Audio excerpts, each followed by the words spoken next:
दोस्तों, क्या आपने पुराना सीआरटी टेलीविजन देखा है जो कुछ साल पहले बहुत लोकप्रिय था? इस टेलीविजन में एक इलेक्ट्रॉनिक गन का उपयोग इलेक्ट्रॉनों को उत्सर्जित करने के लिए किया जाता था, जो एक स्क्रीन से टकराता था और एक पैटर्न बनाता था जो स्क्रीन पर दिखाई देता था। लेकिन इलेक्ट्रॉनों का उत्सर्जन कैसे होता है? आइए इसके बारे में विस्तार से जानें। हमारा उद्देश्य है इलेक्ट्रॉन उत्सर्जन की परिघटना को समझना, तापायनिक उत्सर्जन और इसे नियंत्रित करने वाले कारकों का अध्ययन करना। इलेक्ट्रॉन की खोज भौतिकी में एक मील का पत्थर था और इससे महान तकनीकी का विकास हुआ। इलेक्ट्रॉन कैसे उत्सर्जित होते हैं? इलेक्ट्रॉन उत्सर्जन। धातु की सतह से इलेक्ट्रॉनों के उत्सर्जन की घटना को इलेक्ट्रॉन उत्सर्जन कहा जाता है।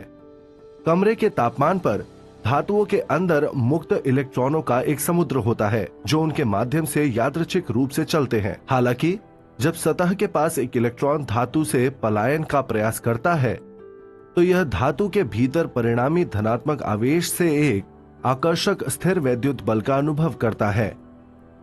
इस प्रकार पृष्ठीय या विभव अवरोध नामक एक अवरोध होता है जो इलेक्ट्रॉनों को सतह से बाहर निकलने से रोकता है।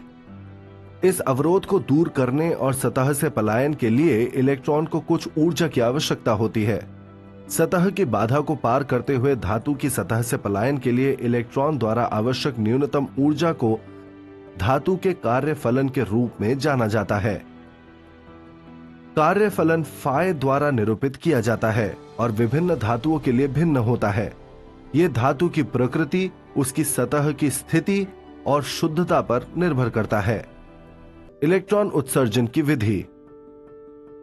इलेक्ट्रॉन उत्सर्जन के लिए आवश्यक ऊर्जा की आपूर्ति विभिन्न विधियों द्वारा की जा सकती है। तापायनिक उत्सर्जन, प्रकाश विद्युत उत्सर्जन, क्षेत्र उत्सर्जन, शीत उत्सर्जन, द्वितीयक उत्सर्जन। आइए तापायनिक उत्सर्जन को समझते हैं।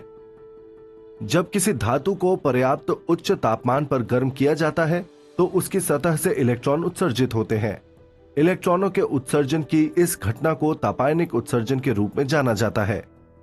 उत्सर्जित इलेक्ट्रॉनों को तापायन कहा जाता है और उत्सर्जन के लिए उपयोग की जाने वाली धातु को तापायनिक उत्सर्जक या कैथोड कहा जाता है। कई तापायनिक उपकरणों में एक प्लेट, जिसे एनोड कहा जाता है, गर्म धातु के संबंध में एक धनात्मक विभव पर है जिसे गर्म कैथोड कहा जाता है और इससे इलेक्ट्रॉनों को आकर्षित करता है। कैथोड को विद्युत से दो तरह से गर्म किया जाता है, प्रत्यक्ष रूप से, अप्रत्यक्ष रूप से। प्रत्यक्ष गर्म करने की स्थिति में कैथोड में आमतौर पर टंगस्टन से बना एक तंतु होता है और इसके माध्यम से धारा पास करके गर्म किया जाता है। यह तंतु जब पर्याप्त उच्च तापमान पर गर्म होता है तो तापायन उत्सर्जित करता है। इस प्रकार तंतु प्रत्यक्ष रूप से गर्म कैथोड के रूप में कार्य करता है। अप्रत्यक्ष ताप की स्थिति में कैथोड में एक पतली खोखली धातु की नली होती है। यह एक महीन तार को घेरती है जिसे हीटर कहते हैं। कैथोड और हीटर को एक विद्युत रोधी जैसे हवा द्वारा एक दूसरे से अलग किया जाता है।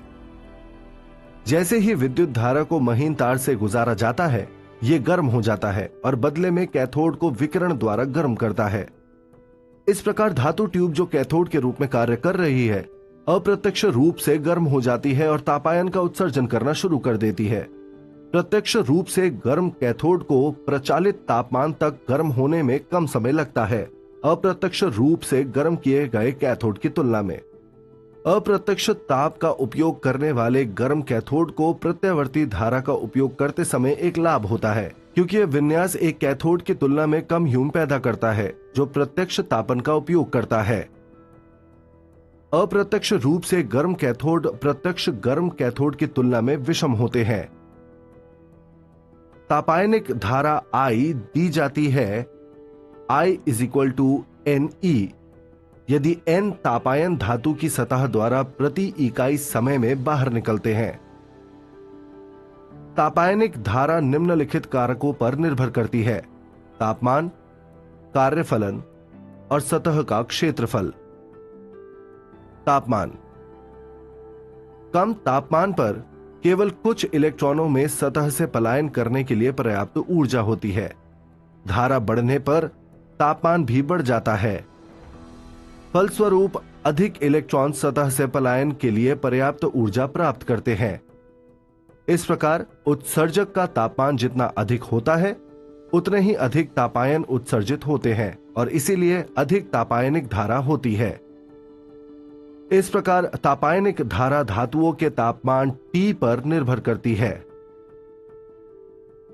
कार्यफलन।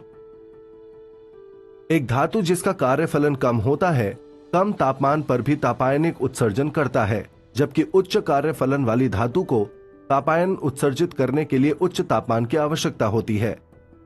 अतः तापायनिक धारा भी धातुओं के कार्यफलन फाई पर निर्भर करती है। सतह का क्षेत्रफलन। किसी दिए गए तापमान पर एक धातु जिसकी सतह का क्षेत्रफलन कम होता है कम तापायन का उत्सर्जन करता है उसी धातु की बड़ी सतह के क्षेत्रफलन की तुलना में। अतः तापायनिक धारा धातु के पृष्ठीय क्षेत्रफलन S के समानुपाती होती है।